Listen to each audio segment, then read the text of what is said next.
Eh bien, bonsoir à tous et à toutes et bonsoir à Catherine Samary. Merci beaucoup d'avoir accepté de participer à cette initiative. On t'a regretté à l'occasion, je dirais, de la rencontre à laquelle tu devais participer. Tu avais accepté de participer à l'Escale du Livre de Bordeaux, mais on se rattrape ce soir.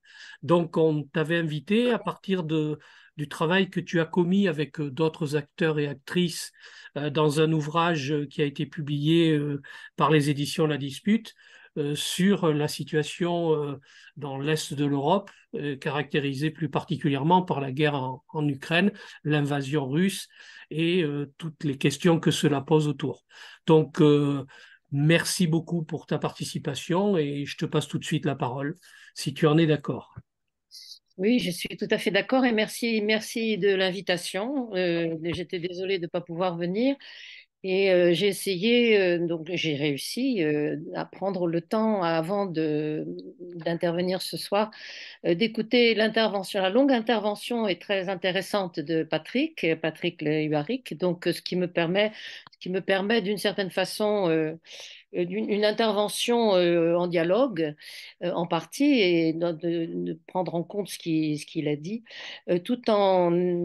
Je trouve que c'était pas mal, même y compris qu'il ait eu le temps de façon assez riche, y compris avec la discussion, de développer son analyse. Donc c'est pas mal non plus de faire ça par étapes. Et l'étape de ce soir n'est qu'un moment avec de possibles autres rencontres ensuite pour continuer le débat. Alors je suis moi-même un dinosaure marxiste qui a été d'ailleurs parmi les membres fondateurs d'Espace Marx à l'échelle nationale. Je le rappelle des fois que et je reste parmi les dinosaures résistants, en quelque sorte, contre un monde globalisé, capitaliste, plus désastreux que jamais, avec la même vision d'ailleurs que Patrick sur le fait que cette guerre, qui n'est pas une guerre mondiale, et non en même temps mondialisée, et de facto, elle aggrave toutes les crises et les contradictions qui étaient antérieures à la guerre en créant d'autres méfaits. Donc, il y a matière à continuer à vouloir résister et c'est avec cette optique qui reste une optique critique du capitalisme réellement existant et des expériences passées et présentes en essayant d'y incorporer tous les apports de ce qu'on a pu apprendre des luttes et des expériences passées, que j'interviens et que j'essaye de donner mon point de vue sur cette guerre. Alors, ce que je fais ici est dans l'optique évidemment de notamment le chapitre que j'ai écrit dans le livre que tu as évoqué, dont le titre général du livre est L'invasion de l'Ukraine, avec notamment deux collègues et camarades ukrainiennes, dont je vous incite à lire les chapitres, et d'autre part, Karine Clément, qui intervient aussi sur la société russe, qui est très intéressante également, avec un dialogue qui se fait dans le livre et qui se poursuit dans les débats actuels. Alors, je voudrais intervenir en fait sur quatre points qui ne sont pas, enfin, donc par rapport à ce que Patrick a fait, d'une certaine façon, je voudrais souligner des éléments sur lesquels il n'est pas intervenu, ce qui est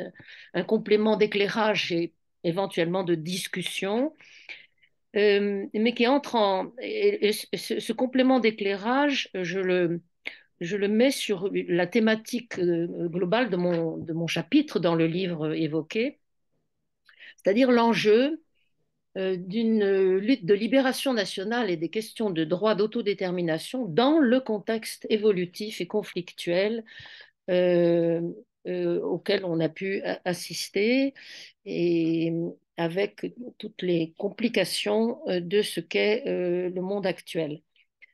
Donc, c'est la question de l'autodétermination et qui est d'autant plus intéressante à soulever qu'avant de lancer sa soi-disant opération militaire, Poutine a évoqué le droit d'autodétermination reconnu par Lénine aux nations et peuples qu'il a voulu associer dans la construction de l'Union soviétique.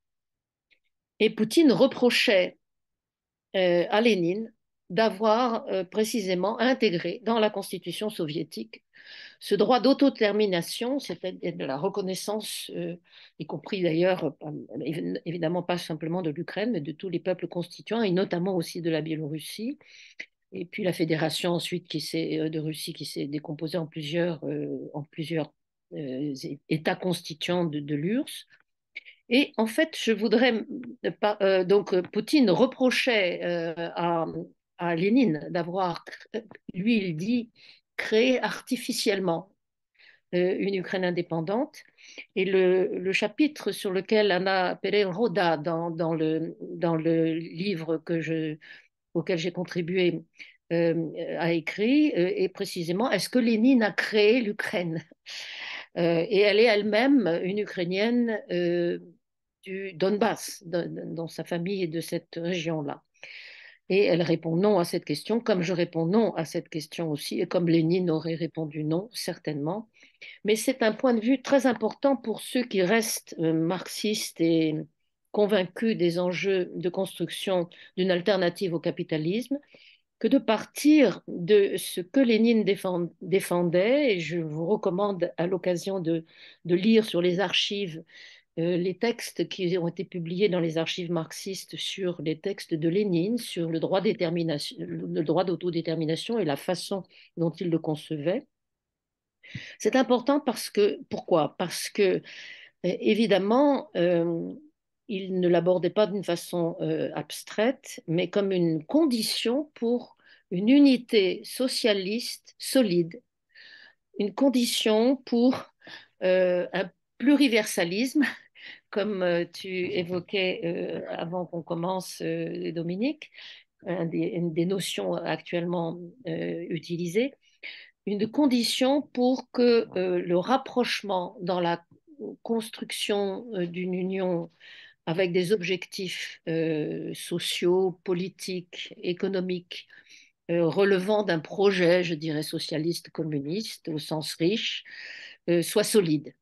Alors j'ai moi-même travaillé au-delà de l'expérience soviétique, du point de vue de ma recherche à la fois militante et académique sur l'expérience yougoslave, qui est particulièrement concernée parce que précisément il s'agissait de construire une union socialiste de plusieurs peuples qui avaient été en conflit dans le passé, qui n'avaient pas participé, y compris au même État, et que d'autre part, la révolution yougoslave voulait s'inscrire dans une problématique internationaliste de relations égalitaires avec l'URSS. Donc, à la fois sur le plan des rapports internationaux entre cette expérience yougoslave, socialiste, anticapitaliste, et du point de vue de la construction de l'expérience yougoslave, les questions nationales, c'est-à-dire l'égalité entre les peuples associés dans un projet qui se voulait socialiste communiste, étaient essentielles. Alors, dire ça, ça ne donne aucune solution simple sur qui est un peuple et comment on combine les droits des peuples avec tous les autres droits et tous les autres enjeux d'un projet socialiste. Comment on combine ça avec un projet de planification qui réduit les écarts? Comment on combine ça avec des projets autogestionnaires au niveau des entreprises? Comment, etc. On invente une démocratie adéquate. Donc, il n'y a pas de solution qui ait été satisfaisante à ces problèmes-là, mais ça ne veut pas dire que les problèmes soulevés ne sont pas essentiels et qu'on ne peut pas apprendre des expériences. Donc, je pars, donc c'est mon premier point, de cette notion de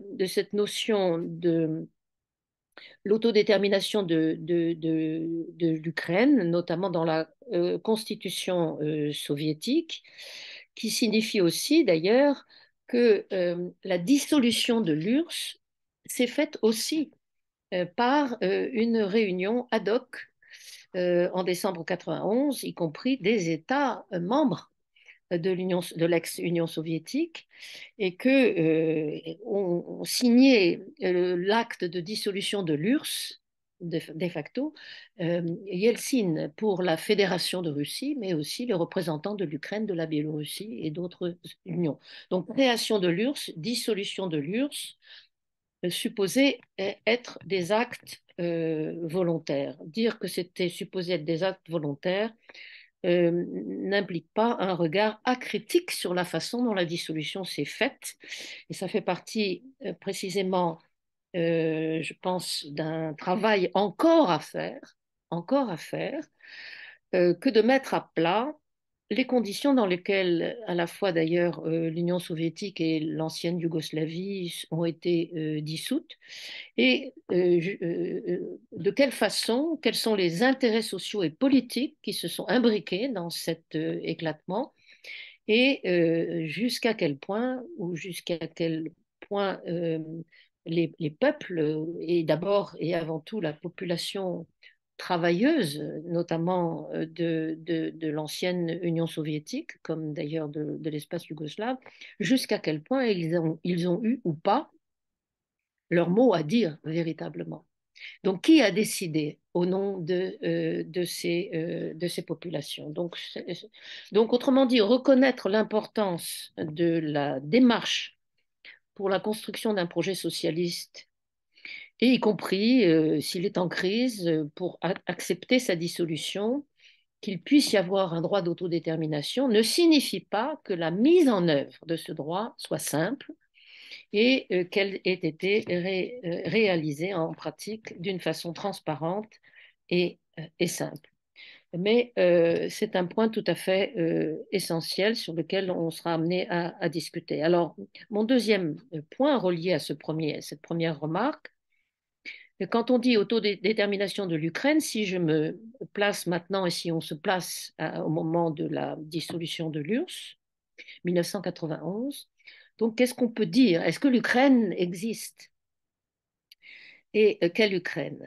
Et donc je répondrai oui, mais bien sûr, le mais, il est que comme n'importe quel État, comme n'importe quel peuple, la construction et l'affirmation d'une Ukraine indépendante est un processus conflictuel et un processus dynamique. C'est-à-dire qu'il y a des étapes dans lesquelles on peut juger jusqu'à quel point s'affirme effectivement un point de vue populaire et comment ce point de vue populaire, au travers de l'épreuve et l'expérience de construction d'un pays indépendant, eh bien, se consolide, s'affaiblit, se diversifie, et qu'est-ce qui se construit? Alors, première remarque dans ce deuxième point de mon intervention, en 91, il y a eu un référendum d'autodétermination qui a été massivement suivi et dans toutes les sphères de l'Ukraine au niveau du territoire tel qu'il était issu de l'URSS, c'est-à-dire y compris bien sûr le Donbass et la Crimée, la participation a été au-dessus de 80-90%. Et partout, y compris, alors dans le Donbass, à plus de 80%, le vote a été positif pour l'indépendance. Et là où il a été le plus faible, c'est en Crimée. Mais même là, euh, donc on pourra revenir dans la discussion sur l'histoire particulière de la Crimée. Mais même là, il y a eu un vote à environ 55% favorable à une autodétermination positive, c'est-à-dire à l'indépendance, ce qui n'a pas d'ailleurs terminé la discussion interne à l'Ukraine indépendante sur le statut de la Crimée en son sein, puisque dans les années 90, ce qui n'est parfois pas connu, la Crimée avait un statut euh, d'autonomie à l'intérieur de l'Ukraine avec un parlement indépendant et à l'intérieur de la Crimée, Sébastopol avait aussi un statut d'autonomie. Donc, autrement dit, l'appartenance à l'Ukraine était ouverte à des discussions sur la façon de faire fonctionner l'ensemble de ce pays. Par ailleurs, c'est un pays dans lequel la plupart des citoyens parlent à la fois le russe et l'ukrainien, les grandes majorités, y compris des langues. Et le fait de parler le russe ou de parler l'ukrainien n'est pas en soi un signe politique identitaire fixe. Donc, la pluralité des langues, la pluralité des histoires, la pluralité des approches de l'histoire est évidemment compatible avec un pays indépendant et l'Ukraine, comme d'ailleurs la France, entre parenthèses, par rapport à son passé colonial, ou n'importe quel autre pays indépendant, a plein de pages noires à régler qui mettront du temps, et c'est aux citoyens de ce pays-là de les régler. On y reviendra peut-être dans la discussion, mais c'est clair que l'expérience de l'Ukraine dans ses rapports à la Russie notamment, mais aussi aux autres grands empires et aux autres puissances dominantes du passé. Elle a été marquée à la fois par la domination grand russe et impériale, par le fascisme et le nazisme, par le stalinisme, mais aussi par une période qui a été celle du début de la construction de l'URSS, dans lequel Lénine et entre parenthèses Trotsky ont pris en compte la réalité de l'existence de l'Ukraine pour la reconnaître dans un projet d'union libre. Donc en 91, cette réalité s'est également affirmée par un vote d'autodétermination qui n'impliquait pas de renoncer à des liens avec les anciens voisins, avec les anciens pays de l'URSS, et c'est quelque chose que Patrick a évoqué dans son propre exposé, il y avait une série de conflits à résoudre. Et notamment en 94, dans le pacte de Budapest, pardon, la question des armes héritées de l'ancienne URSS a été négociée en présence des États-Unis et de la Grande-Bretagne entre la Fédération de Russie et le pouvoir ukrainien, ce qui a été également négocié avec le Kazakhstan, avec le pouvoir de Biélorussie. Et l'accord de Budapest a été que l'ensemble des armes nucléaires de l'Ukraine allaient être euh, euh, euh, transférées vers la Fédération de Russie, à la condition qu'elle respecte les frontières de l'Ukraine. Ce que Poutine n'a pas respecté, déjà en 2014 à bien des égards, et surtout, évidemment, depuis l'invasion. Alors, je dirais synthétiquement, et éventuellement, donc, j'ai fait des articles complémentaires, y compris à celui du livre, pour illustrer cette thèse, donc je l'affirme sans le développer largement de façon à ne pas être trop longue, mais je dirais que depuis 91, l'Ukraine a connu évidemment une évolution de transformation capitaliste et oligarchique, comme l'ensemble des pays issus de l'URSS en ont connu, avec des crises politiques et différentes phases. Et je défendrai la thèse qu'il est très important de distinguer la société ukrainienne, non pas avec une vision idéale de quelque chose de pur, mais néanmoins, une société ukrainienne pluridimensionnelle, avec toute sa diversité sociale, industrielle, les partis plus proches plus tournés vers l'Union européenne, les autres plus proches de la Russie, etc. Donc, la société ukrainienne dans sa diversité, comme pour tout autre pays, une société dans laquelle la population apprend de ses expériences et doit être distinguée et analysée de façon concrète dans ses rapports à qui dirige et non pas identifiée à ses dirigeants. Et je dirais pour illustrer ça, je donnerai 4 dates, hein, simplement, sans le développer, pour le dire. 2004, la première révolution dite colorée, dans laquelle pour la première fois, le pouvoir de Yanukovych, à l'époque considéré comme pro-russe, donc a été mis en cause dans des soulèvements de masse contre la corruption et avec des aspirations de justice sociale et de démocratie. Alors, des partis se sont créés dans cette crise dite de révolution colorée et ont été évidemment instrumentalisés par l'Occident, y compris avec des financements essayant de corrompre les nouveaux partis.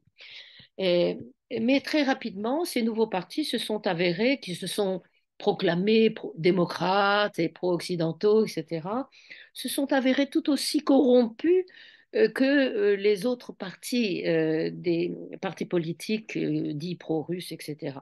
Et en 2010, deuxième étape, après la crise financière de 2008-2009 qui a frappé l'ensemble de ces pays-là, comme l'Union européenne elle-même, il y a eu un retour de Yanukovych par les urnes, qui montre une certaine démocratisation de cet État ukrainien que vous n'auriez pas, que vous ne pourriez pas imaginer chez le voisin russe.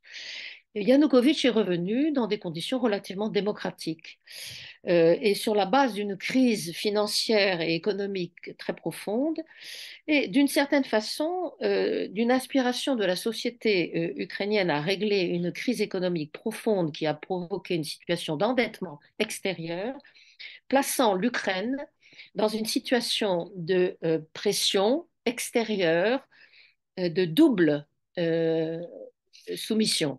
Soit d'un côté, l'utilisation par la Russie de l'arme de l'énergie pour générer la dette avec y compris des prix et des conditions favorables, mais pour ce faisant essayer de soumettre l'Ukraine à des rapports de domination du côté russe, soit du côté de l'Union européenne et du Fonds monétaire international, une gestion de cette dette selon les critères que vous connaissez bien et appliqués de façon générale, et qui a été catastrophique pour l'Ukraine, c'est-à-dire de conditionnalité qui visait à accélérer la privatisation de l'Ukraine, le désengagement de l'État social, la transformation dans un sens évidemment extrêmement dommageable, ce qui donne une deuxième expérience pour la population ukrainienne à la fois de ce qu'étaient les pressions russes, évidemment, dans le contexte d'une transformation de la société russe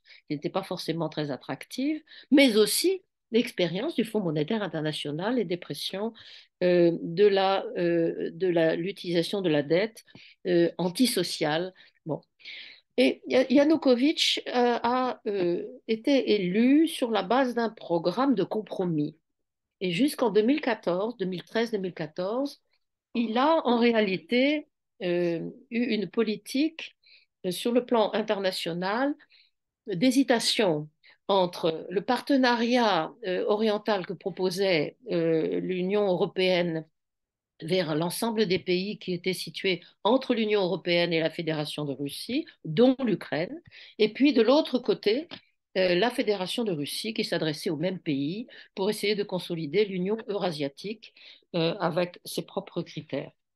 Et Yanukovych a hésité entre les deux et s'est plutôt rapproché de l'Union européenne et au dernier moment a rompu l'accord avec l'Union européenne. Mais la façon dont il l'a fait, et la transformation de son pouvoir, je disais qu'il avait été réélu dans des conditions relativement démocratiques, mais entre 2010 et 2014, c'est un pouvoir oligarchique familial, très verticaliste, avec le maintien d'une situation extrêmement corrompue. Et la façon dont il a rompu le partenariat avec l'Union européenne a provoqué une protestation pas massive, mais une certaine protestation dans la rue et la répression de cette, et notamment sur les places de Maïdan, et c'est la répression de cette protestation qui a provoqué un soulèvement massif de la population ukrainienne. Je voulais juste illustrer là-dessus. On reviendra peut-être dans la discussion sur le rôle des forces d'extrême droite comme service d'ordre à l'intérieur des manifestations, sur la volonté d'instrumentaliser ce soulèvement de Maïdan par les forces occidentales, etc. Je continue et persiste à dire, en y étant allé et en ayant constaté ce qui se passait là-bas, qu'il y avait une aspiration populaire profonde à nouveau à à consolider un pouvoir, d'une part, contre toute répression des manifestations, deuxièmement, un pouvoir qui se débarrasse de sa corruption et qui développe une politique de justice sociale, et que c'est la cause fondamentale de la chute de Yanukovych, et non pas un coup d'État de l'OTAN et fasciste. Et la preuve de ça, si je puis dire, sans entrer dans les détails, c'est qu'après des épisodes, y compris tout à fait discutables et problématiques, et un pouvoir de Poroshenko qui a été très à droite, hein, très à droite du point de vue de son idéologie et de sa pratique, etc., mais très corrompu également, et incapable de résoudre les problèmes de la société ukrainienne, eh bien, l'arrivée au pouvoir en 2019 de Zelensky était complètement inattendue. Et c'est un point sur lequel Patrick n'insiste pas en présentant à juste titre, et j'y reviendrai en conclusion, Zelensky comme c'est un pouvoir qui, dans la situation actuelle, euh, adhère totalement aux politiques néolibérales. Hein. Mais au moment où il a été élu, il n'a pas été élu pour ça.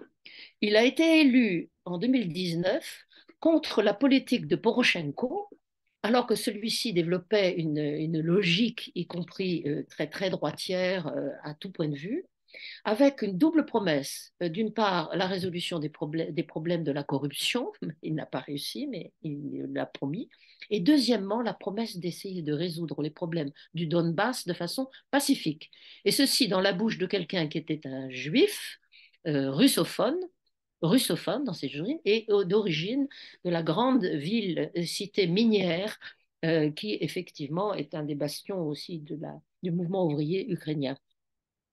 Sauf qu'il a été traité tout simplement comme un pitre par Poutine, et qu'il a été incapable évidemment de résoudre ce problème pacifiquement du Donbass. Donc tout ça pour dire qu'à la veille de l'invasion de l'Ukraine par Poutine, Poutine pouvait penser que Zelensky, et pouvait penser à juste titre, que entre 2019, date de l'élection, et 2021, la fin de 2021, la popularité à plus de 70% sur tout le territoire hein, de Zelensky au moment de son élection commençait à avoir chuté, et il pouvait espérer s'en débarrasser facilement, et qu'il pourrait s'emparer de Kiev avec un pouvoir à sa botte. Euh, Sauf que, à nouveau, la population ukrainienne et Zelensky, en prenant sa tête, a résisté à l'invasion russe. Et cette résistance n'est pas du tout quelque chose qui était prévu ni par l'OTAN, ni par les forces de l'Union européenne. Et c'est un point sur lequel je veux insister. Euh, la résistance, c'est un point qui est absent de l'intervention de Patrick. Et c'est un point important pour notre réflexion, je dirais. C'est-à-dire que dans toutes ces dates que j'ai évoquées, l'existence d'une société ukrainienne ayant des aspirations à la dignité, à l'égalité, à une justice sociale, etc., euh, se sont à chaque fois manifestés, y compris contre les élus. Et Zelensky a reconquis une audience massive de tous les courants politiques internes à l'Ukraine après avoir perdu en popularité entre 2019 et 2021, en prenant la tête de la résistance à l'invasion ukrainienne. C'est pourquoi je dirais que la guerre de l'OTAN la guerre à laquelle nous assistons n'est pas une guerre de l'OTAN, mais une guerre d'abord et avant tout une guerre de libération nationale de l'Ukraine. Et si on ne dit pas ça, on ne comprend pas la force de la résistance ukrainienne face à cette intervention russe, alors même que les premières propositions occidentales faites à Zelensky, c'est de lui offrir un moyen de s'échapper et de quitter l'Ukraine. Hein. Et c'est cette force de la résistance qui continue à jouer dans le rapport de force global et le moral des troupes, ce qui ne veut pas dire que, bien sûr, elle peut résister sans armes. Et par conséquent, ce qui ne veut pas dire que le besoin de recevoir des armes pour résister est secondaire, il est tout à fait essentiel. Et quand je dis ça, ça ne veut pas dire que recevoir une aide des pays de l'OTAN ou des pays occidentaux est simplement neutre, ou que ces pays de l'OTAN ou occidentaux partagent un idéal qui serait celui d'une autonomie décoloniale, si je puis dire, de l'Ukraine. Mais donc j'y reviendrai dans la conclusion. Je veux souligner la nécessité d'une analyse qui s'appuie sur l'analyse concrète de comment la société ukrainienne, par en bas, réagit dans chacune de ces étapes, et notamment dans la guerre, pour interpréter la guerre. Et pour interpréter qu'est-ce que nous, à l'extérieur, et nous, avec des points de vue de gauche et internationalistes, pouvons faire. Donc je vais y revenir en conclusion. Troisième point très rapide, la guerre de Poutine, du coup, ses causes. Alors, est-ce que c'est l'extension de l'OTAN et par conséquent une guerre réactive de la Russie par rapport à l'extension de l'OTAN jusqu'aux frontières de la Russie? Le maintien, j'ai écrit là-dessus au fur et à mesure, le maintien de l'OTAN est une aberration politique et je pense toujours qu'il faudra aller vers une dissolution de tous les blocs et notamment de l'OTAN. Sauf que c'est la guerre de Poutine qui a consolidé l'OTAN et qui a consolidé notamment le sentiment pour le peuple ukrainien et pour une série de peuples proches de la Russie que l'OTAN était une protection contre un agresseur qui était l'agresseur russe. Bon, alors on est obligé de faire avec ça dans la façon dont on gère le problème. D'autre part, est-ce que l'OTAN a été maintenue dans une optique contre la Russie? Non. L'OTAN, je dirais, pour les États-Unis, a été maintenue d'abord et avant tout face à l'Allemagne unifiée. Et je vous rappelle que l'Allemagne unifiée, donc 89-91, était un problème à la fois pour toutes les puissances occidentales qui n'avaient pas la même attitude vis-à-vis de l'Allemagne unifiée. Du côté français, la proposition, c'était d'intégrer l'Allemagne unifiée dans un projet de construction européenne qui l'amène à renoncer au Deutschmark et de construction socio-économique d'une Union européenne. Sauf que la construction d'une Union européenne distincte et indépendante et autonome par rapport aux États-Unis était quelque chose au contraire que les États-Unis redoutaient et ne voulaient pas. Par conséquent, c'est plutôt pour pouvoir maintenir l'Allemagne unifiée à l'intérieur d'un cadre que les États-Unis contrôlent, à savoir l'OTAN, qui était la motivation du maintien de l'OTAN et non pas quelque chose contre la Russie. Première remarque. Deuxièmement, le maintien, bien sûr, c'était un maintien pragmatique avec des promesses qui avaient été faites de ne pas aller plus loin, etc. Et que ces promesses n'ont pas été tenues et que les États-Unis ont utilisé, je ne le développe pas, mais je l'ai étudié de façon concrète et dans la discussion on peut y revenir, ont utilisé la crise yougoslave, notamment celle de la Bosnie et du Kosovo, pour essayer de modifier les fonctions de l'OTAN et de faire intervenir l'OTAN comme une sorte de gestion de crise sans mandat de l'ONU, y compris dans la crise du Kosovo. Est-ce que c'était contre la Russie à nouveau ça? Pas du tout. Et je dirais qu'à la fin de la guerre du Kosovo, à la fin de la décennie 90, donc de la guerre du Kosovo, en 99, donc les 3 mois de guerre n'ont pu se terminer qu'en réinsérant les Nations Unies dans la gestion d'une guerre qui a failli faire éclater l'OTAN et que ceci impliquait que c'est la résolution 1244 du Conseil de sécurité de l'OTAN, du Conseil de sécurité de l'ONU, excusez-moi, qui a mis fin à la guerre, signée par les pouvoirs de Serbie et signée par conséquent et soutenue par la Russie. Donc le conflit avec la Russie, bon, a commencé à maturer là, bien sûr, mais il n'était pas le problème principal. À nouveau, pour les États-Unis, c'était de s'opposer à l'autonomie d'une politique extérieure de l'Union européenne, y compris vis-à-vis de la crise yougoslave, et d'intervenir là-dedans. Troisième remarque, ce qui a véritablement fait changer les donnes dans les années 2000, c'est la montée de ce qui a été appelé les révolutions colorées. J'évoquais tout à l'heure 2004 en Ukraine, il y avait eu en 2003 en Géorgie. Qu'est-ce qu'on entend par là?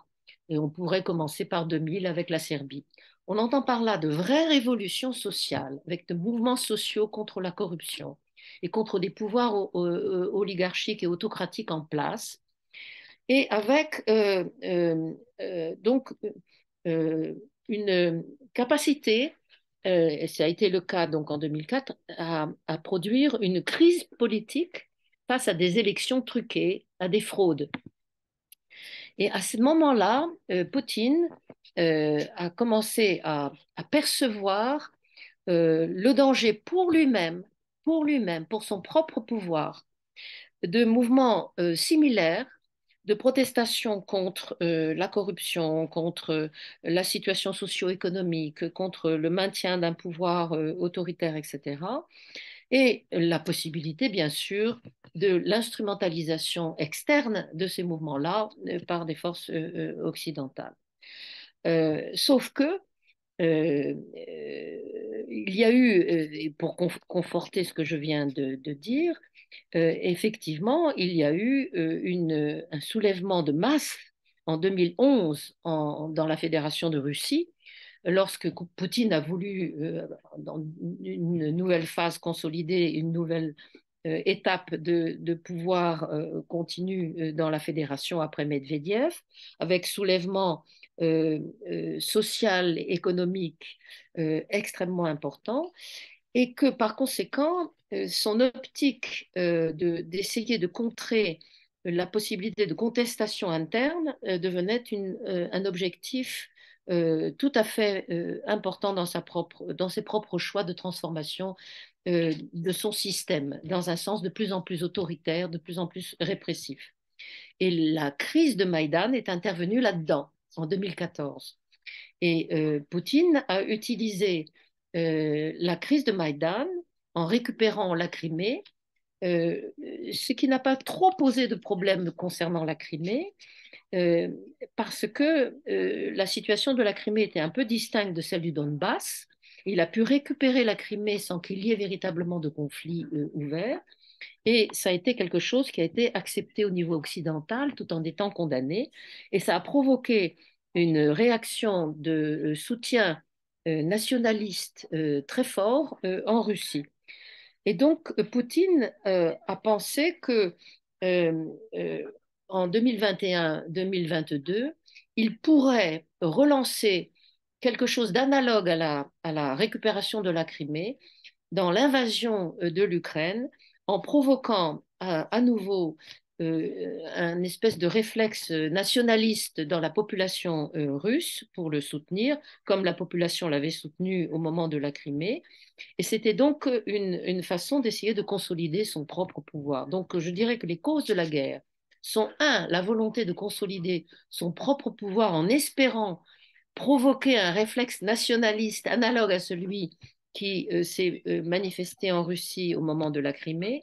Mais deuxièmement, c'est une intervention qui s'est faite après la crise en Biélorussie, c'est-à-dire avec un rapprochement avec Loukachenko, quand Loukachenko a cherché à se rapprocher de Poutine après sa propre contestation face aux élections de 2021, et également au début de 2022, après la crise du Kazakhstan, c'est-à-dire la possibilité pour Poutine de consolider son propre pouvoir dans l'espace large des anciennes républiques de l'Union soviétique, avec l'Union eurasiatique, mais aussi la construction de l'organisation du traité de sécurité collective pour gérer la crise du Kazakhstan. Et donc, il pouvait penser que son offensive en Ukraine, premièrement, lui permettrait de consolider un pôle russe à l'intérieur de son propre projet de consolidation de son pouvoir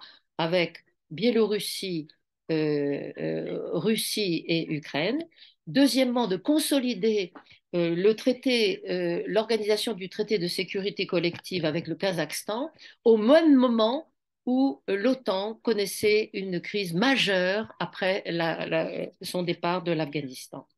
Donc je voudrais terminer là-dessus en disant que quels sont les axes donc, pour ouvrir la discussion. Les axes possibilité d'intervention face à la crise aujourd'hui.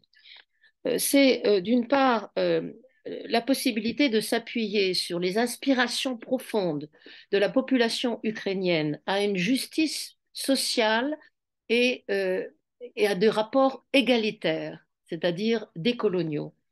Et avec en même temps la possibilité de s'appuyer donc sur la partie de la gauche ukrainienne, la petite partie de la gauche ukrainienne, qui à la fois s'oppose à l'intervention russe, à l'invasion russe et la condamne et fait partie de la résistance ukrainienne, et en même temps s'oppose aux politiques antisociales du pouvoir de Zelensky sur le plan des lois sociales anti-ouvrières, sur le plan aussi de la gestion de la dette. Donc c'est cette gauche qui s'exprime dans le mouvement social Niruch, mouvement social avec laquelle le réseau de solidarité avec l'Ukraine collabore, dans lequel je suis impliquée. Cette gauche est organiquement liée avec le mouvement syndical ukrainien. L'ensemble des syndicats ukrainiens se sont opposés aux lois antisociales de Zelensky. Et le mouvement social Nirour s'est également opposé à des projets de loi qui voulaient interdire le recours à des sources russes dans la recherche, c'est-à-dire s'est opposé à une logique qui, par réflexe de résistance contre une agression grand russe, a tendance à l'intérieur de la société ukrainienne à stimuler et mettre en avant des orientations anti-russes avec des logiques, y compris ethnicistes, nationalistes de droite. Et la gauche ukrainienne que nous soutenons à l'extérieur s'est opposée aussi à ça. Et donc, je terminerai en disant que ce soit sur la question de la dette ukrainienne, qui est y compris aggravée par la guerre, parce que l'aide qui est soi-disant apportée à l'Ukraine n'est pas une aide gratuite, c'est une aide qui aggrave la dette. Que ce soit les enjeux de la reconstruction dont parlait Patrick dans la fin de son topo et que vous aviez soulevé, et qui sont des enjeux majeurs. Il a raison de parler du comportement charognard des grandes firmes occidentales, de l'Union européenne et des puissances occidentales, qui visent effectivement à remplacer le pétrole et l'énergie russe par l'énergie et le gaz des États-Unis, et qui visent à utiliser les ressources ukrainiennes dans une logique néocoloniale et de transformation effectivement destructrice des droits sociaux et de l'environnement au niveau de l'Ukraine.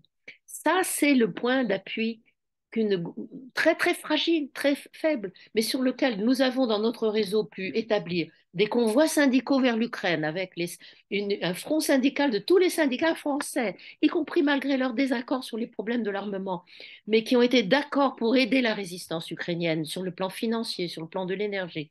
Nous avons fait un réseau avec les féministes ukrainiennes contre soi-disant un pacifisme féministe qui mettait sur le même plan le féminisme en Russie, le féminisme en Russie anti-guerre et le féminisme en Ukraine, qui est un droit de résister et qui passe par la combinaison de luttes féministes sur les questions de la destruction des conditions y compris de la reproduction sociale, des droits à l'avortement, des femmes réfugiées, etc. Enfin, la destruction de la société, les problèmes de la reconstruction, comment ça va affecter les femmes, mais qui en même temps assument le droit d'être résistant à l'intérieur d'une société qui est agressée. C'est pour ça que je vous dis que mon fil conducteur, c'est cette notion d'autodétermination et un lien indépendant de tout gouvernement, y compris Zelensky, avec la société ukrainienne et la société russe et Biélorussie, du point de vue syndical, féministe, du point de vue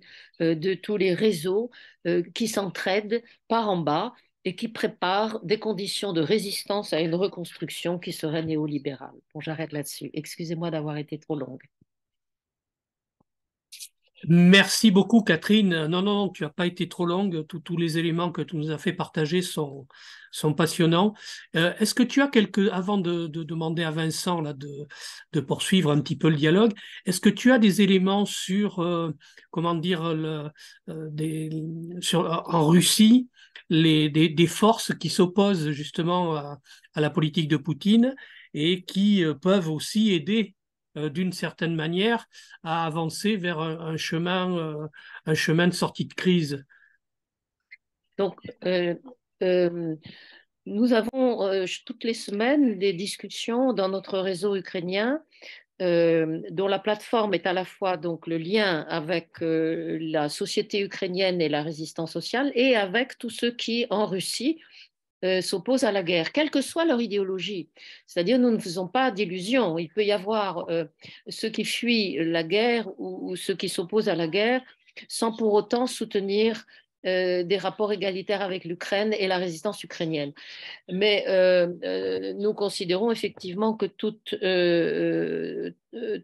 alors, bien sûr, il y a aussi en Russie, malheureusement, ceux qui, et ça vous le connaissez, du côté Wagner ou du côté de toute une série de forces ultra-droitières en Russie, qui critiquent Poutine et sa guerre, mais pour lui demander qu'elle soit encore plus violente et qui reproche qu'elle ne se soit pas accompagnée par une mobilisation générale pour vaincre et tuer ces salauds de fascistes ukrainiens. Hein. Donc, c'est évidemment pas ces courants-là qui peuvent être en quoi que ce soit un point d'appui d'une solution alternative progressiste. Par contre, quels sont les... Alors, nous avons eu notamment ce week-end, ce samedi, des discussions et nous avons régulièrement des discussions avec des courants qui, à l'intérieur de la Fédération de Russie ou en liaison avec des forces à l'intérieur de cette fédération, s'opposent à cette guerre sur des bases progressistes. Et en pratique, ça vient notamment des populations ethniquement non russes de la Fédération de Russie, qui sont en même temps, c'est une situation que vous devez connaître, la partie la plus pauvre de la fédération et à laquelle Poutine offre malheureusement pour les convaincre de s'engager et de participer à la mobilisation guerrière des compensations financières ou des salaires parfois 5 fois plus, 10 fois plus élevés que ce qu'ils reçoivent. Et les femmes des hommes qui partent reçoivent éventuellement de l'aide, etc.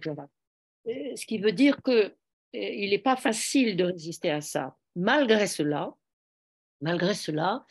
il est certain que le contenu de libération nationale de la résistance ukrainienne que j'évoquais tout à l'heure, qui n'est pas en soi anti-russe, mais qui est pour la volonté de créer des relations avec tous les voisins, quels qu'ils soient, et avec tous les peuples sur des bases égalitaires, est porteuse d'un encouragement à une aspiration analogue à l'intérieur de la Fédération de Russie. Donc ça, c'est ce sur quoi on peut espérer, disons, compter. Alors, deuxième aspect, notamment, on a publié des informations sur les formes de résistance provenant des réseaux féministes à l'intérieur de la Russie. Alors, il y a notamment donc un réseau qui s'est exprimé, y compris par des actions symboliques, y compris des prises de position dans la rue ou par des liens, etc. Et qui est explicitement euh, un réseau féministe qui soutient aussi le réseau féministe ukrainien et son droit de résister. C'est-à-dire donc, ce sont les deux éléments. Alors, au plan syndical, il y a eu tout à fait au début de l'invasion russe, dans les grandes villes et dans certaines branches syndicales, des prises de position, y compris des pétitions contre l'invasion. Mais très, très rapidement, il y a une répression extraordinairement sévère contre toutes ces manifestations. Nous avons aussi établi par le biais des camarades syndicalistes, français notamment, et de la CGT et de Solidaire en particulier, des liens avec des syndicalistes de Biélorussie. Et c'est très important. Et ils sont eux aussi réprimés. Alors, il y a des actions de sabotage dont il est difficile de dire à qui il faut les attribuer, qui également sont des éléments des actions de sabotage en Biélorussie ou en Russie euh, contre la guerre. Il est difficile de savoir exactement qui les mène. Il y a des courants anards notamment et des courants de résistance, mais c'est extrêmement difficile et précaire. Mais on essaye de maintenir absolument des liens. Merci Catherine. Vincent, ton micro.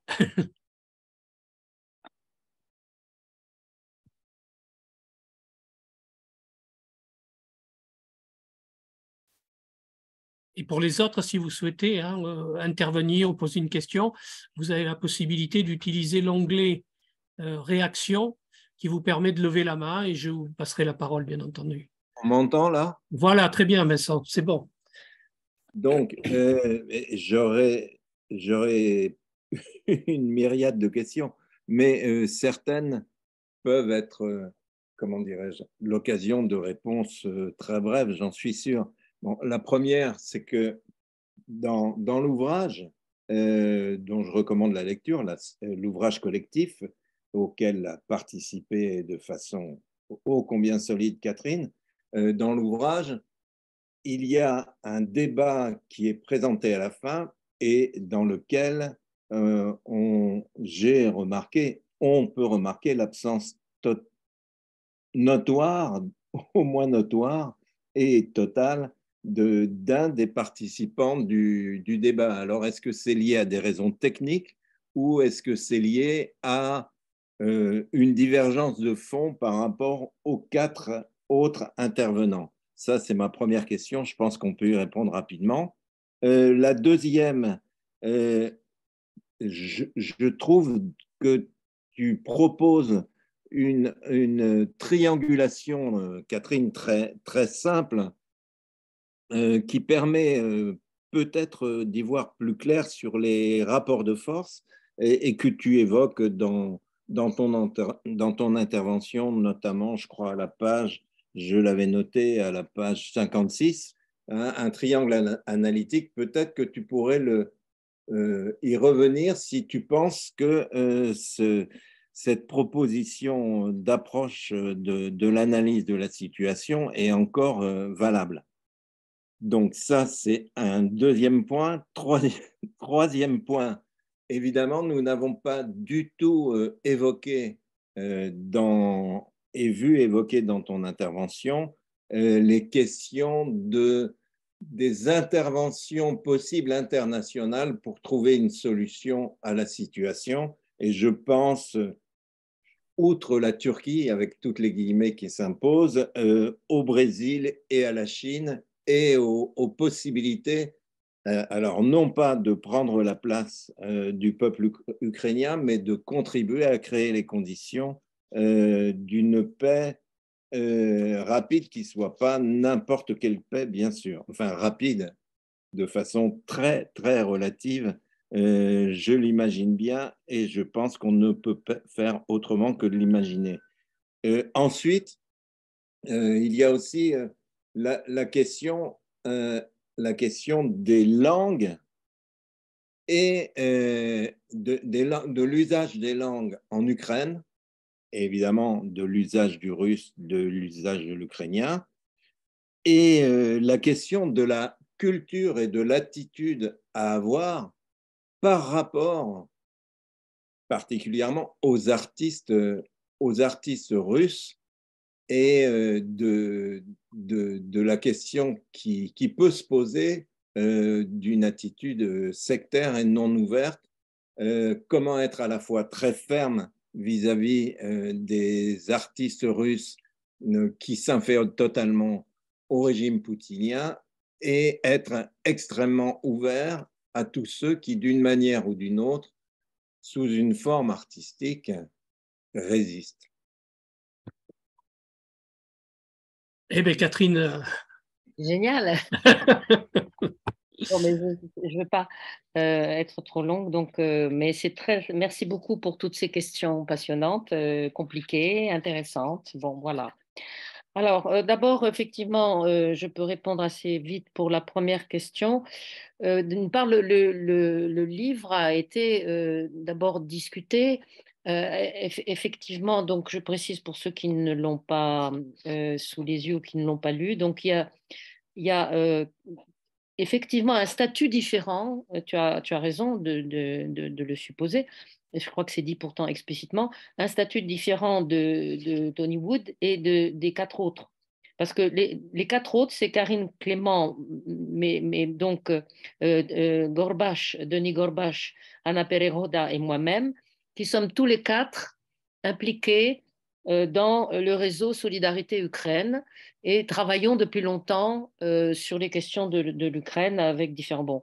Et donc, on a commencé à discuter donc, du bouquin et avec des apports différents, mais une optique qui était partagée. Et les éditeurs du livre souhaitaient avoir un premier chapitre qui soit en quelque sorte un peu international et transversal. Et ils ont proposé la traduction. Donc, ce n'est pas du tout un auteur qui a été associé à la discussion. Ils ont proposé la traduction de cet article qui existait, avec lesquels il y a des divergences, effectivement. Il y a des divergences, ça ne veut pas dire qu'il est inintéressant il y a des divergences au sens où notamment bon, par rapport à la résistance ukrainienne, probablement il ne mettrait pas comme l'ensemble des quatre autres participants au livre un accent sur la nécessité de soutenir la résistance ukrainienne, y compris armée, et il mettrait trop l'accent sur un point de vue, disons, de l'OTAN comme une guerre entre l'OTAN et la Russie avec une Ukraine passant comme un proxy en quelque sorte, étant entre parenthèses.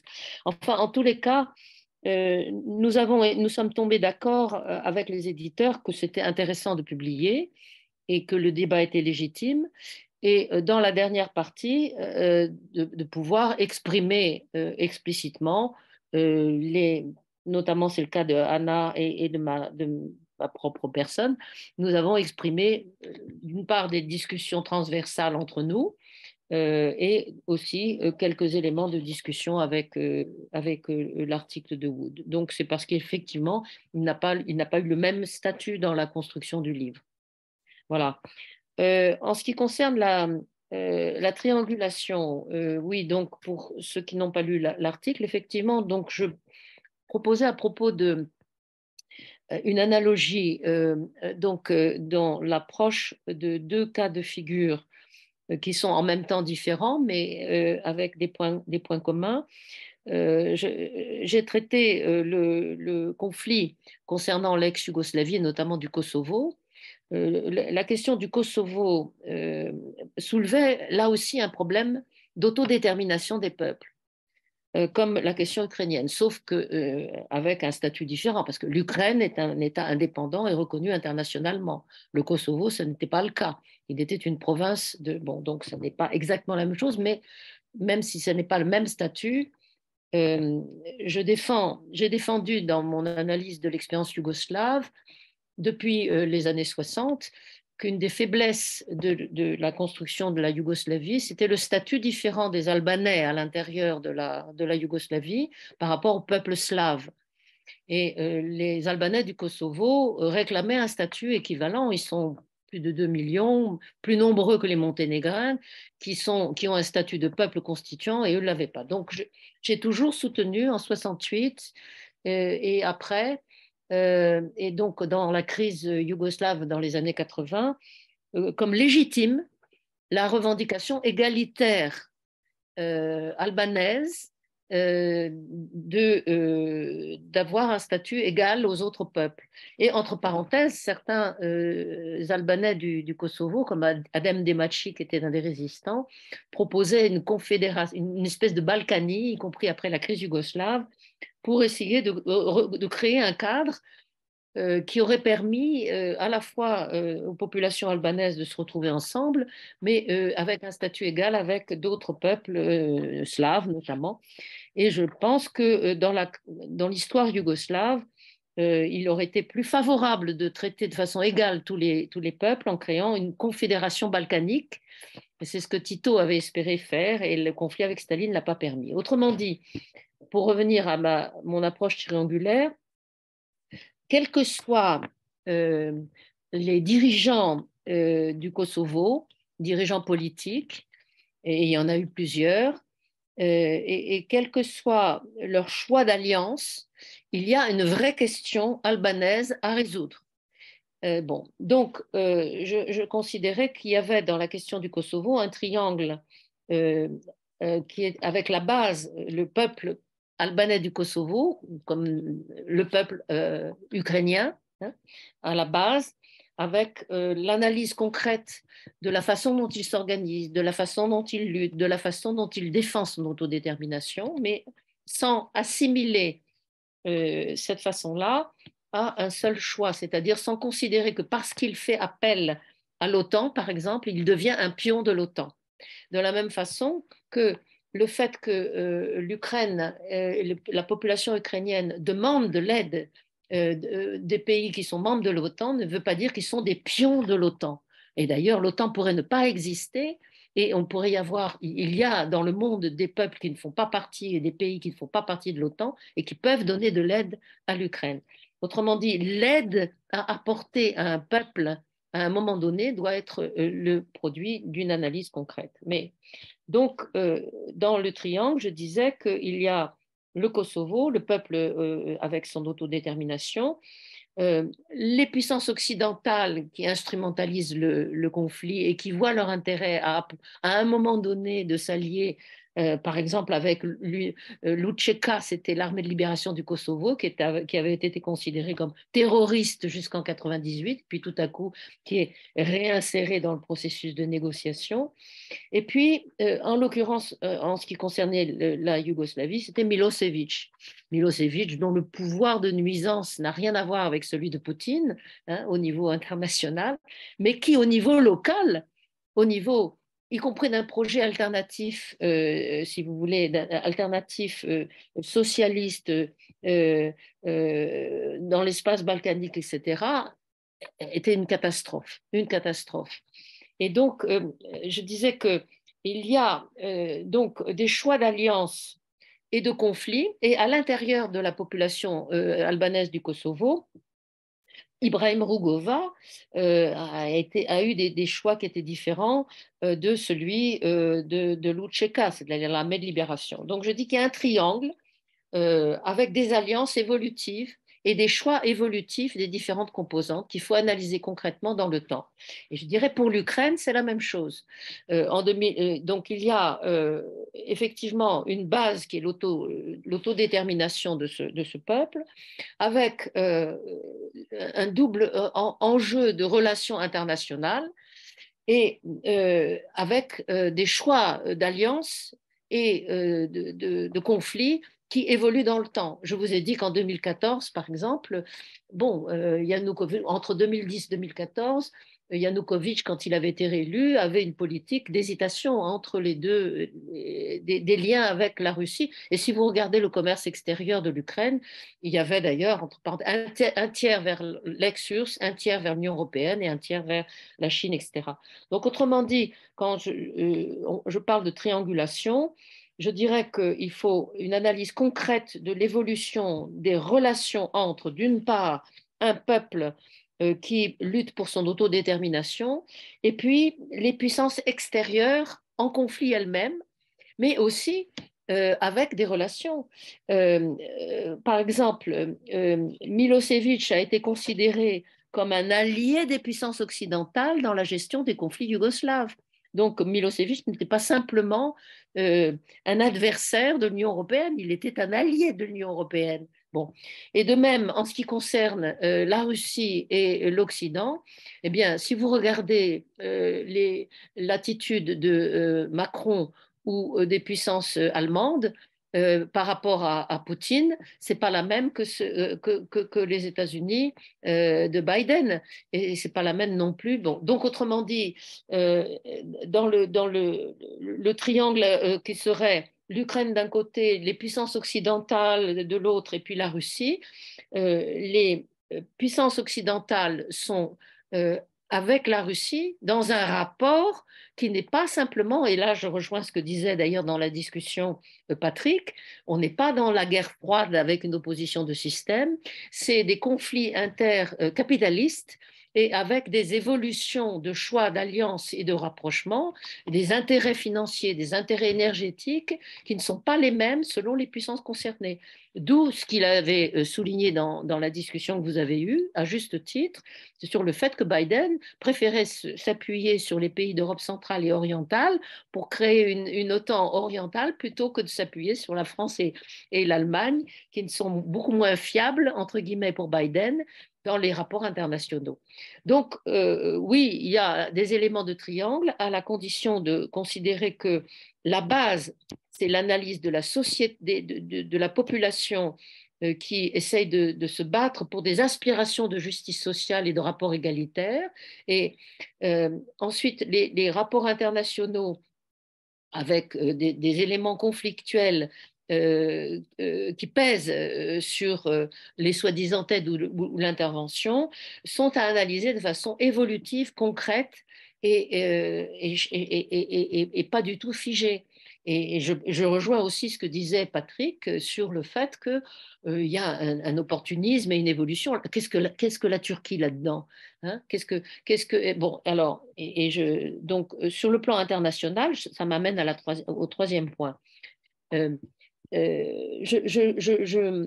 pense à la fois que, d'une certaine façon, les BRICS, ça existe, et il y a même une série de puissances qui veulent s'y raccrocher, donc il y a eu l'Afrique du Sud, donc la Russie, l'Inde, la Chine, mais il y a le Brésil, mais il n'y a aucune, premièrement, cohérence, autonomie, cohérence politique, et y compris d'intérêt à l'intérieur des BRICS.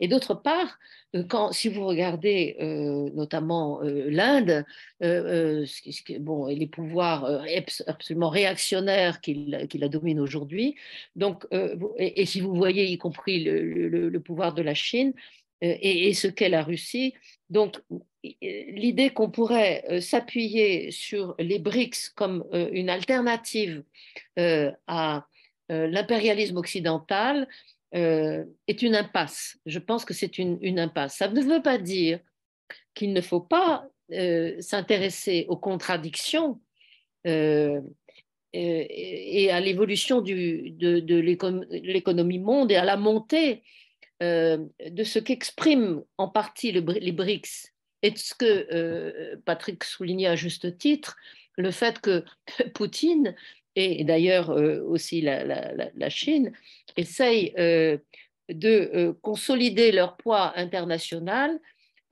en s'appuyant sur non seulement la défiance, mais l'expérience négative accumulée dans les pays du Sud global sur ce qu'a été la réalité de l'impérialisme classique occidental. Et donc, je vous incite à lire.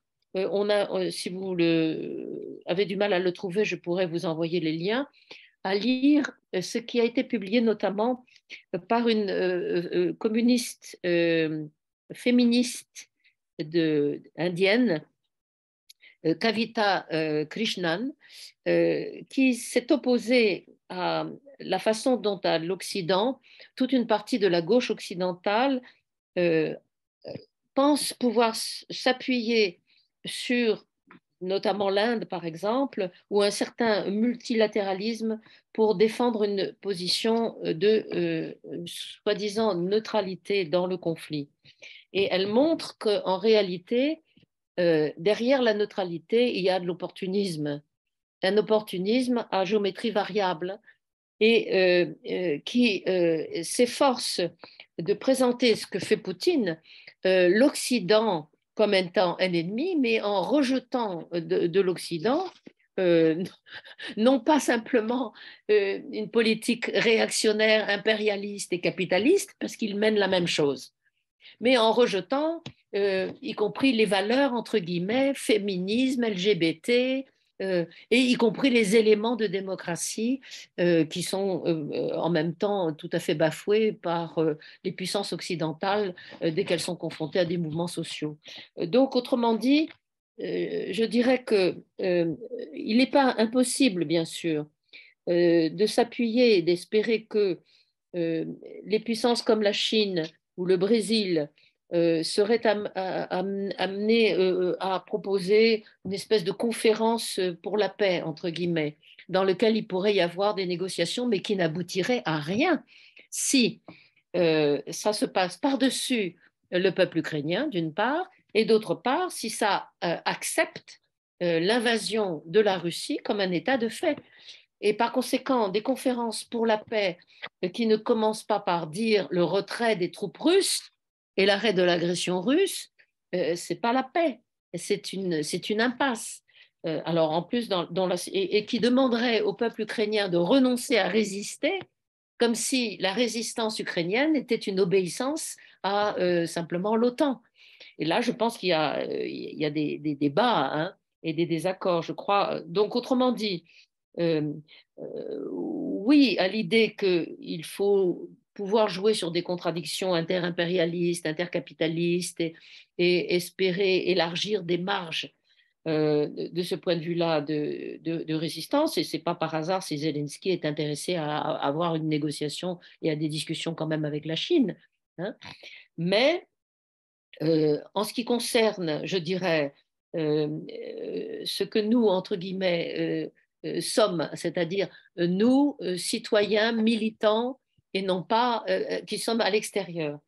Je milite pour un internationalisme par en bas qui soit indépendant de toutes les puissances étatiques et qui soit capable d'écouter les analyses critiques, notamment venant de l'Inde, venant de la Chine, venant de la Russie, sur des pouvoirs autocratiques qui sont en train d'instrumentaliser la guerre en Ukraine et la défiance envers l'OTAN pour consolider leur propre pouvoir autocratique. Et c'est vrai aussi pour la Turquie.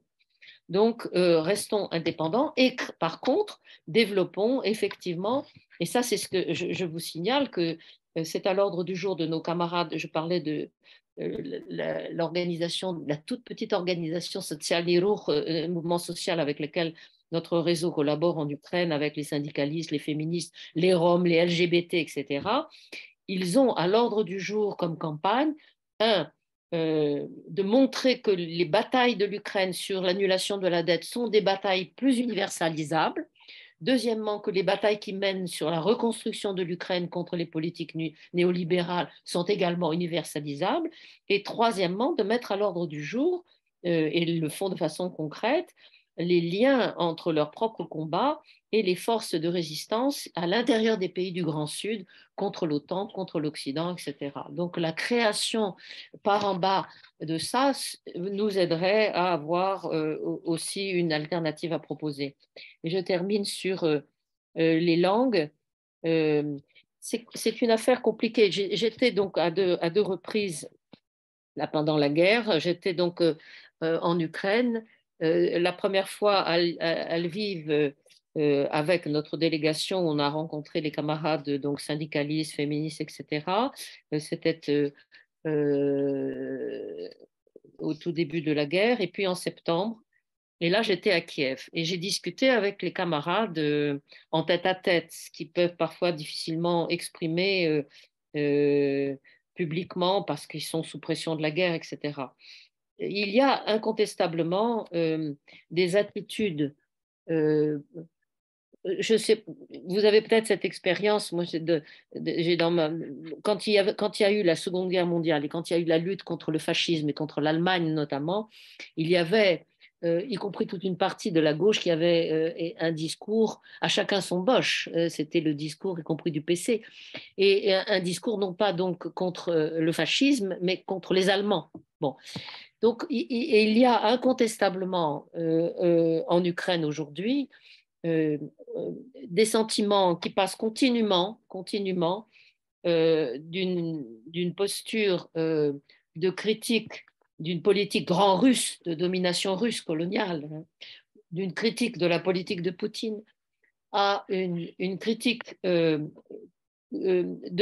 toute la culture et de la littérature russe qui mérite d'être examinée de façon critique. Hein.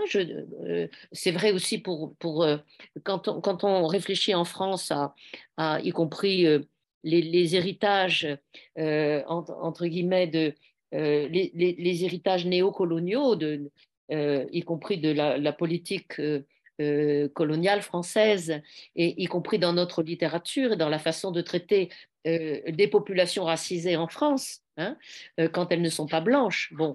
Donc, il y a au plan des comportements racistes et au plan culturel la nécessité évidemment d'une mise à plat et d'une analyse critique de ce qui véhicule, y compris dans la littérature, dans la grande littérature, une espèce d'idéologie grand russe, civilisatrice. Et bon, ça ne veut pas dire qu'on doit interdire de telle littérature, mais ça veut dire effectivement une attitude qui est compliquée dans la phase actuelle de la guerre.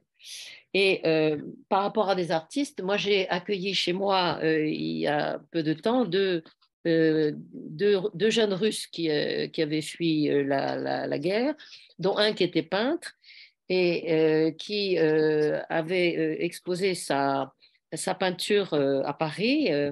Et les artistes ukrainiens avaient refusé de participer à la galerie parce qu'il y avait des artistes russes. Bon, c'est une affaire extrêmement douloureuse et compliquée. Donc, nous défendons effectivement. Alors, moi, je fais partie aussi de la campagne BDS. Je soutiens la campagne BDS par rapport à la cause palestinienne, qui ne veut pas, qui distingue les individus et les institutions par rapport à une politique de boycott, et donc qui ne vise pas les individus qui seraient capables de prendre une position critique vis-à-vis de la politique d'oppression des Palestiniens, par exemple, ou vis-à-vis de la politique russe. Mais dans l'état actuel des choses, j'ai donné dans mon collectif un exemple que je trouvais pertinent par rapport aux camarades de la campagne du BDS qui disait qui proposait par exemple quand il y a un tour un Tour de France ou quand il y a des confrontations sportives où il y a des sportifs de Russie, de pouvoir manifester son hostilité avec des drapeaux palestiniens.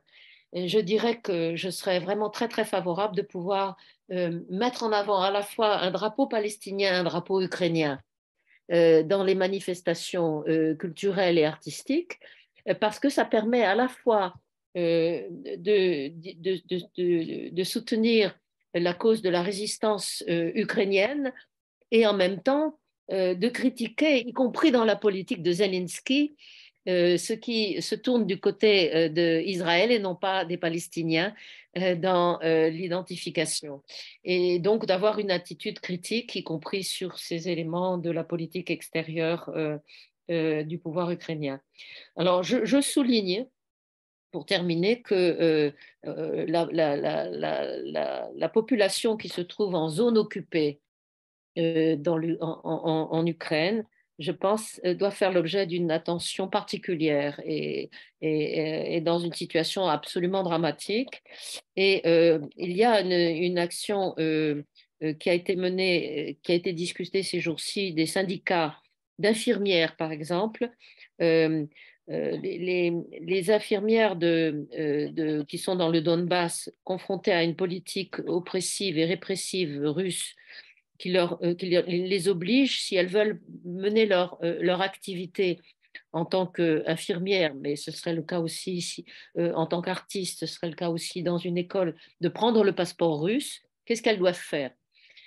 Et les camarades ukrainiens de notre réseau nous ont appris, donc c'est quelque chose que j'ai appris il y a 2 jours, que l'ombudsman ukrainien avait considéré que le pouvoir ukrainien devait avoir comme attitude de considérer que quand les Ukrainiens confrontés à l'occupation russe et à la répression et aux menaces russes euh, étaient dans une situation où ils perdaient leur possibilité de faire leur métier, de s'exprimer et de survivre s'ils ne prenaient pas le passeport russe, eh bien qu'ils prennent le passeport russe. Bon. Et donc, bon, il y a des aménagements hein, dans la résistance. Mais en gros, c'est une situation extrêmement difficile et qu'il est impossible de combattre si on ne dit pas de façon explicite, d'abord et avant tout, que l'agression vient du pouvoir russe et que les troupes russes et que la politique d'agression des populations civiles ukrainiennes doivent cesser, doivent se retirer. Catherine, merci beaucoup hein, pour tous ces éléments d'information et de compréhension des enjeux de cette région du monde et les problèmes que ça pose. Si vous en êtes d'accord, je suppose qu'il y a plein de questions hein, dans vos têtes et tout ça, mais enfin, j'avais demandé, enfin, proposé à Catherine d'aller jusqu'à 20h30, ce qu'elle a accepté avec grand plaisir. Et je vous propose non pas d'arrêter la discussion ce soir, mais au moins l'échange que nous avons eu avec Catherine et puis à continuer à travailler. Je sais qu'on aura d'autres rendez-vous, y compris sur la question ukrainienne, avec un des autres auteurs hein, qui avait participé à la table ronde, qui a encore lui aussi un autre point de vue et qui nous permet justement de mieux comprendre et puis peut-être d'avoir des engagements plus concrets comme tu nous as indiqué quelques pistes. Allez voir sur le site NSU, ENSU, hein, les liens syndicaux, féministes et tout ça, c'est en plusieurs langues. Et vous pouvez voir aussi des éléments d'analyse sur mon site. C'est en libre accès. Voilà. Je vous remercie beaucoup de cette invitation et de cette discussion. Et à la prochaine. Merci Catherine. À la prochaine. Et désolé, je ne sais pas s'il y avait d'autres questions, mais bon, vu l'heure, on prendra un autre rendez-vous. On verra. Merci beaucoup. Bonne soirée à tous et à toutes et à bientôt. Au revoir.